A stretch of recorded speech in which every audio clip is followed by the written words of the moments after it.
मेरा नाम अनवी है। उम्र 24 साल। ये कहानी मैं आपको अपनी ज़ुबानी सुना रही हूँ, क्योंकि जो कुछ भी मेरे साथ हुआ, उसे मैं किसी किताब में नहीं ढूँढ सकती, किसी फ़िल्म में नहीं देख सकती और किसी से कह भी नहीं सकती। ये सब कुछ इतना असामान्य, इतना उलझा हुआ था कि कभी लगता है ये सब एक सपना था, लेकिन नहीं, ये सपना नहीं था। ये मेरी ज़िंदगी का वो हिस्सा था, जिसे मैं चाहकर भी मिटा नहीं सकती। सब कुछ उस दिन शुरू हुआ जब मैं अपनी सबसे प्यारी सहेली सिया से मिलने उसके नए घर गई। उसकी शादी को 3 महीने हो चुके थे और मैं पहली बार उसे उसके नए जीवन में देखने जा रही थी। सिया कॉलेज की मेरी सबसे अच्छी दोस्त थी। हम एक-दूसरे की ज़िंदगी के हर राज जानते थे। वो बातूनी थी, मैं थोड़ी शांत, मगर हमारी दोस्ती में कोई पर्दा नहीं था। उस दिन जब उसने दरवाज़ा खोला तो उसका चेहरा चमक रहा था। पीछे से आवाज़ आई, "कौन आया है सिया?" और जब वो सामने आया, मेरा दिल एक पल के लिए ठहर गया। वो था विवेक, सिया का पति। उसकी आंखें गहरी थीं और मुस्कुराहट में एक अजीब ठहराव था। उसने मेरी ओर देखकर कहा, "ओह! तो ये हैं अनवी, बहुत सुना है आपके बारे में।" उसने हाथ मिलाया और मैं हल्की-सी मुस्कुराकर रह गई। उस पल मुझे नहीं पता था कि यही मुस्कान आगे चलकर कितनी उलझनों का कारण बनेगी। उसके बाद मैं अक्सर सिया के घर जाया करती। कभी पढ़ाई के बहाने, कभी बस मिलने। हर बार विवेक बड़े अदब से पेश आता। वो कभी ज्यादा बात नहीं करता, मगर जब करता, तो उसकी बातें सीधी दिल में उतरतीं। एक शाम सिया किचन में थी और हम दोनों ड्राइंग रूम में। उसने मुझसे पूछा, "तुम्हें अकेले रहना कैसा लगता है?" मैंने कहा, "अब तो आदत सी हो गई है।" उसने बड़ी गहरी नज़र से मुझे देखा और कहा, "कुछ लोग भीड़ में भी अकेले होते हैं अनवी।" मैं चुप रह गई। पहली बार किसी ने मेरे उस खालीपन को देखा था जिसे मैं बरसों से छुपा रही थी। अब हमारी हर मुलाकात में एक अनजाना स्पर्श होता। कोई शब्द नहीं, बस नज़रों की भाषा।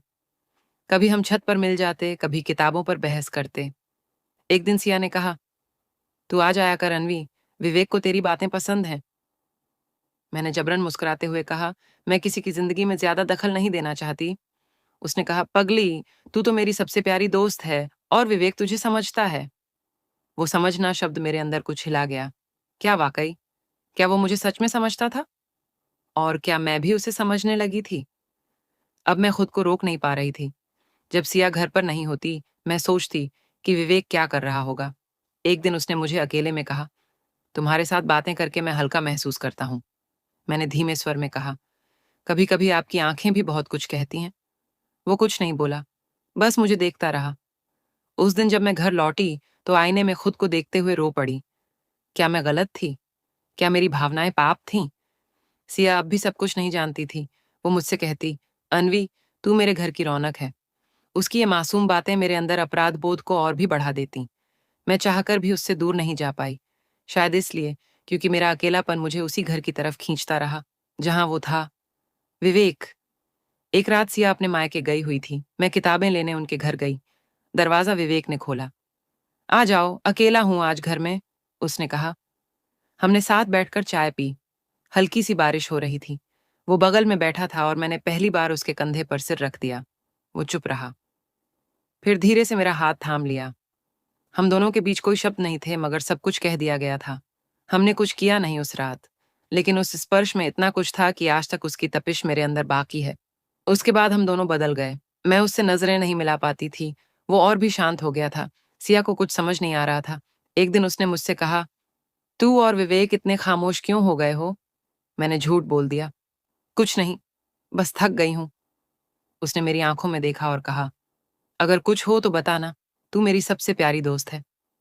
मेरी आंखों से आंसू बह निकले, मगर मैंने कुछ नहीं कहा। मैंने फैसला किया, अब और नहीं। मैंने विवेक से कहा, "हमें अब मिलना बंद करना होगा। ये सब सही नहीं है।" वो चुप रहा और फिर बोला, "मैं जानता हूँ, पर कुछ जुड़ाव तर्क से नहीं, आत्मा से होते हैं।" मैंने पलट कर कहा, "मगर आत्मा से पहले मैं एक औरत हूँ और मेरी एक दोस्त है जो मुझ पर विश्वास करती है। आज मैं उस शहर से दूर हूँ, नई नौकरी, नया माहौल। सिया कभी-कभी कॉल करती है, मगर मैंने दूरी बना ली है। विवेक, उसकी कोई खबर नहीं। शायद वो अब भी वहीं है, अपनी जिम्मेदारियों में, मगर उसकी आंखों की गहराई, उसका स्पर्श, उसकी खामोशी अब भी मेरे अकेलेपन में मेरे साथ रहती है। ये कहानी पूरी नहीं हुई, क्योंकि कुछ रिश्ते अधूरे ही रहकर सबसे ज्यादा पूरे लगते हैं।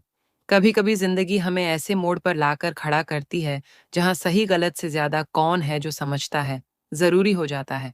और मेरे लिए वो एक चेहरा था, मेरी सहेली का पति। मैंने उसे कभी चाहा नहीं, बस समझा। और शायद वो भी मुझे।